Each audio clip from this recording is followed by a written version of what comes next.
Okay, aloha. Welcome to lecture 8.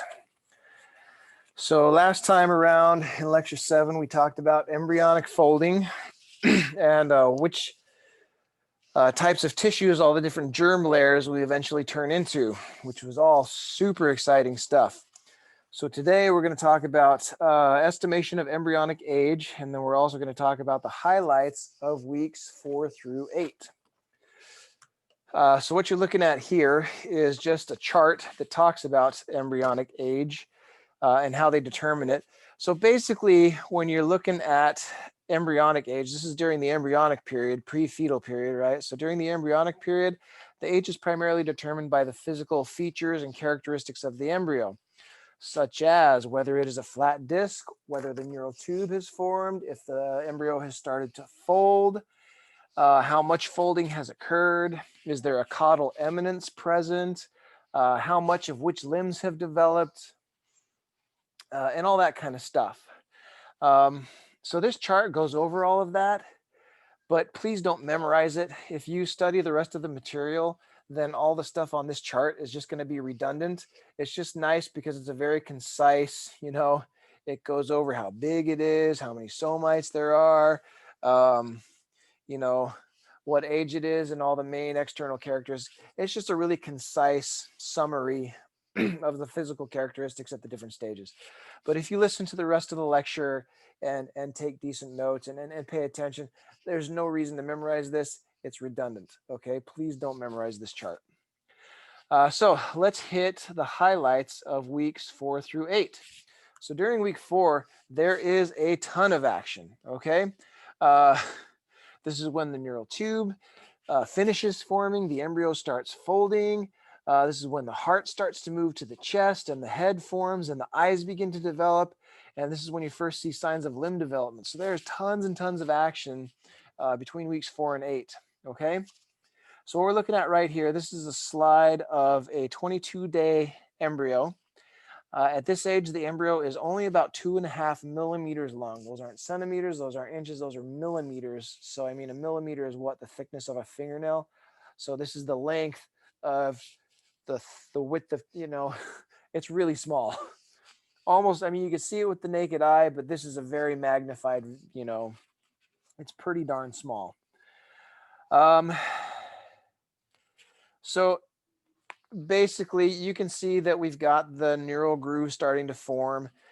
Down here is where the primitive streak would be. The primitive pit would be right here.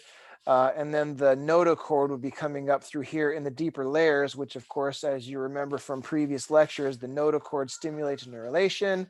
You can see the neural plate forming, very much thicker up near the cranial area because that's where the brain is going to be. So neural development happens a lot faster right there initially. We've got several pairs of somites. The neural groove has started to form. We have neural folds on either side, but the neural tube has not closed yet. The embryo is still flat, has not started to fold. Only 1 day later, you can see, so this is 23 days, and there's a lot of change already. So at 23 days, we're about 3 millimeters long.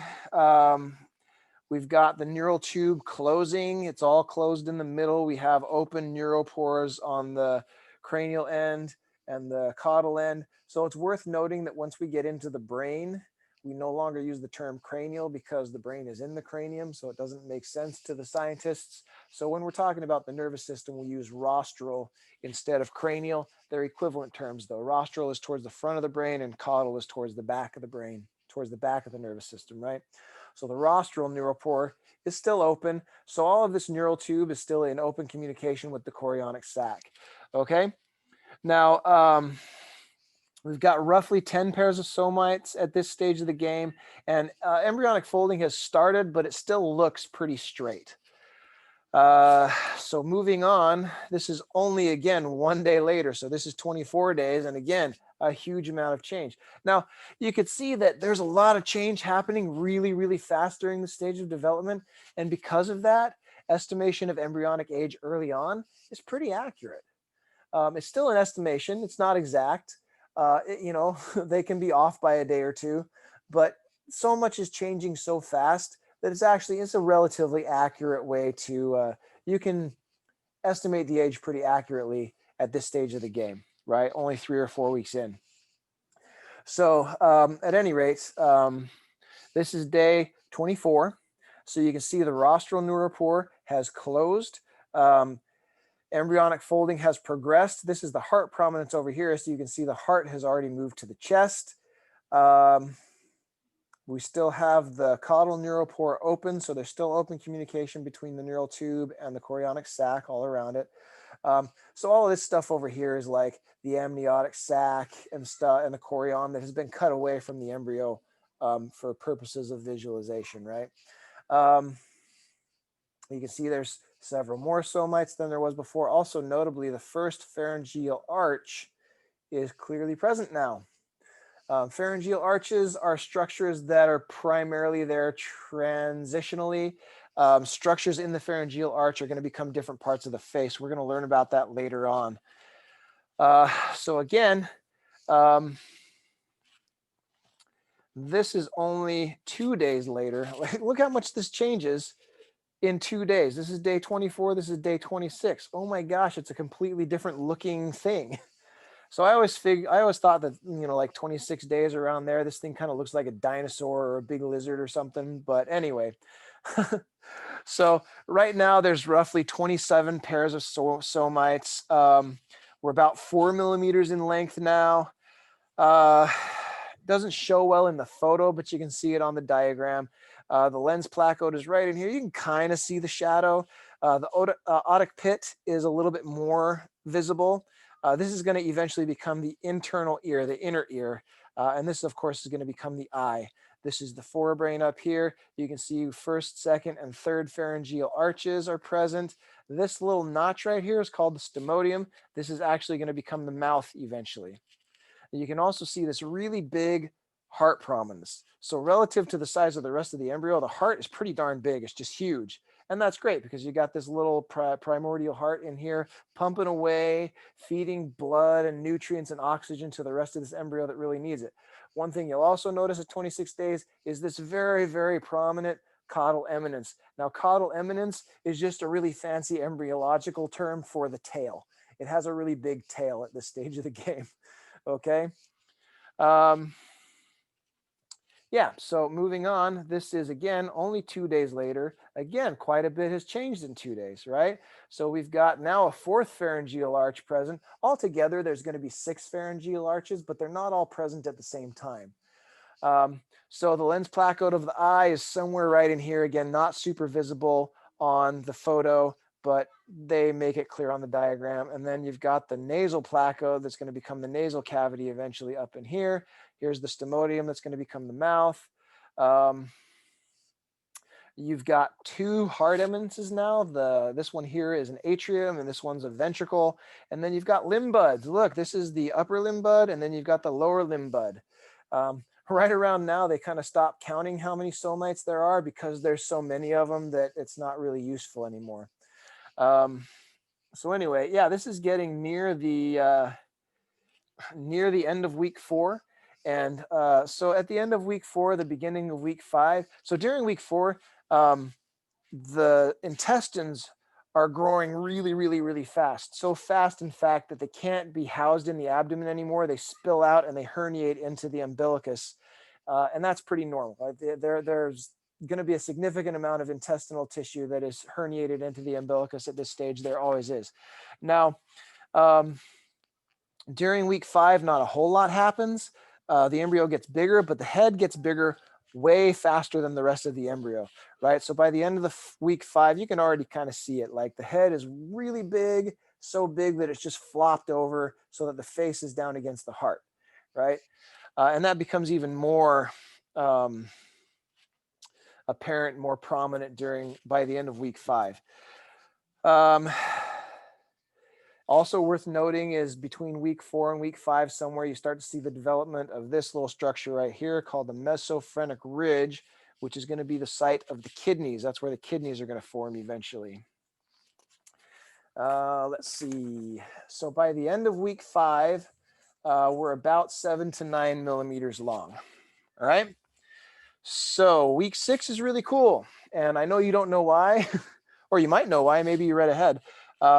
But the reason that week 6 is so cool is because this is where movement begins. This is the first time that you start to see spontaneous movements of the embryo.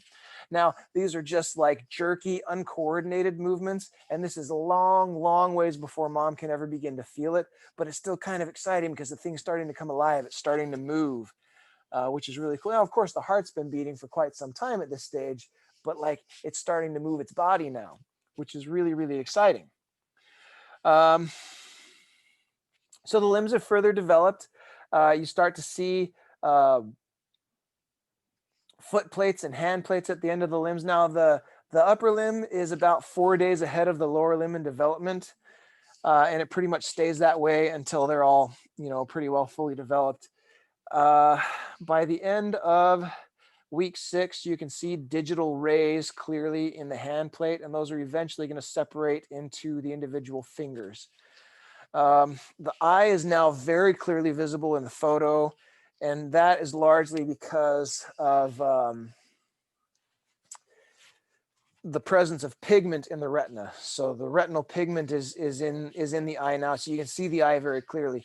Now these over here are called auricular hillocks, and these are going to become the auricle, the auricle of the ear. These are going to become the outside part of your ear that everybody sees. I always thought they looked like teeth. No, they're not teeth. These are just chunks of cartilage that are going to eventually form the external auricle of the ear. Okay.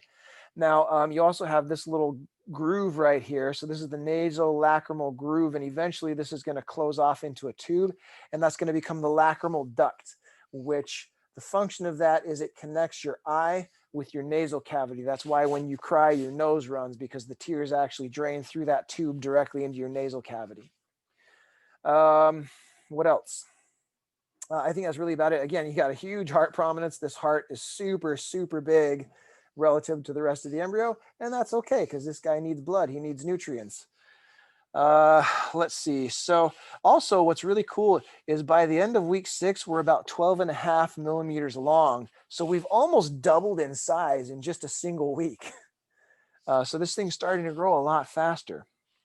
Not too much happens during week 7, except the limbs develop a little further. The fingers begin to separate. And then, of course, the embryo continues to get larger. By the end of week 7, we're at about 17 millimeters. So again, considerably bigger than we were at the end of week 6. Now, at the beginning of the 8th week, the fingers are separated, but they're still webbed. And you can see digital rays very clearly in the feet. Now, this is a little bit later than that. So by the end of week 8, all of the fingers and toes are fully separated. The eye is mostly fully developed. The eyelids have formed, but they're still closed. You've got the external ear forming. You also start to see, so this is not hair up here. This is the scalp vascular plexus. These are blood vessels. Those become visible. And very excitingly for us chiropractors, this is when the bones begin to ossify. You start seeing the first primary bone ossification sites in the femur. So down here in the long leg bones, you start to see the first primary ossification sites. At the end of week 8, we're about 30 millimeters long. The caudal eminence has completely disappeared, so no more tail. Baby doesn't have a tail anymore. And by this stage, the baby has taken on a very uniquely human appearance. It looks like a human baby now, which is when we stop calling it an embryo. So this marks the end of the embryonic period and the beginning of the fetal period. So it's also worth noting that by the end of week 8, genitalia is present.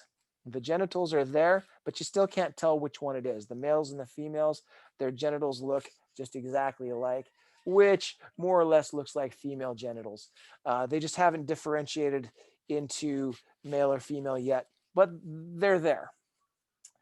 And I think that's about it for lecture 8. I know this one was short, lucky for you guys. So if you have any questions, if you need any clarification, please jot them down. I always say that, but I promise if you don't write them down, you won't remember them. So write your questions down, anything you need clarification on, bring it with you and ask me during the Zoom meeting on Thursday. We're going to give you a review for the next quiz. It'll be a really good review. Like always, it'll really be worth your while to show up to that. And I guess that's about it. So hopefully we'll see you on Thursday at the Zoom meeting. Until then, have a terrific day. Have a terrific weekend. Good luck on the quiz and aloha.